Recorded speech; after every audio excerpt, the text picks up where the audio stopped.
Good afternoon mga ka-Nature. Ngayon, binisita natin yung ating solid user dito sa Sara, Iloilo. So, interview natin siya.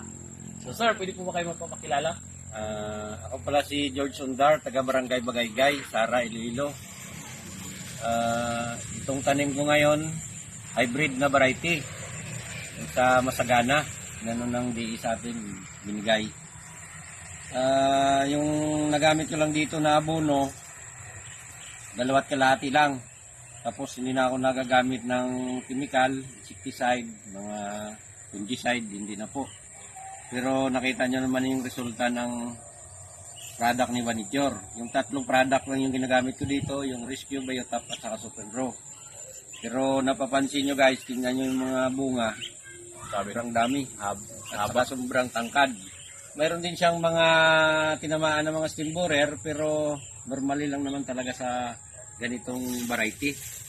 Dahil, Pero compare sa iba, sir, na hindi gumamit, anong yung status dito sa mga farmer? yung iba dito na halos chemical, araw-araw nag-i-spray, pero mayroon pa rin. Yung iba, inararo na lang. Grabe, no? Oh. So, ibig sabihin, sir, nakumpara mo talaga, di ba? Since gumamit ka ng produkto natin compare sa old system mo. Ilang taon ka na gumamit ng product natin, sir? Mga almost 2 years na akong gumagamit ng Vaniture product.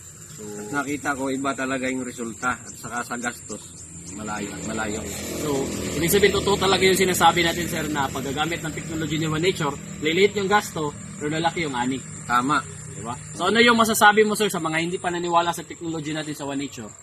Sa masasabi ko lang, sa hindi pa nakagamit ng technology ni Vaniture, itry nyo sa mga palayan ninyo para masubukan ninyo kung gaano ang resulta nito. Napakaganda. Makatipid na kayo sa gastos, tataas pa yung ani ninyo. Grabe, no? So, abangan natin kanong yung magiging resulta kasi possible within this month, sir, no? Mm. Ma-harvest na to. So, i-share namin sa inyo kung ano yung outcome sa paggamit ni sir ng ating product. Kaya sa mga tao na nanonood dyan, huwag ka na magdadalawang isip. I-try mo na para makita mo yung pagbabago sa iyong sakahan. So, power, Nature. Yeah. Grabe, sobrang ganda.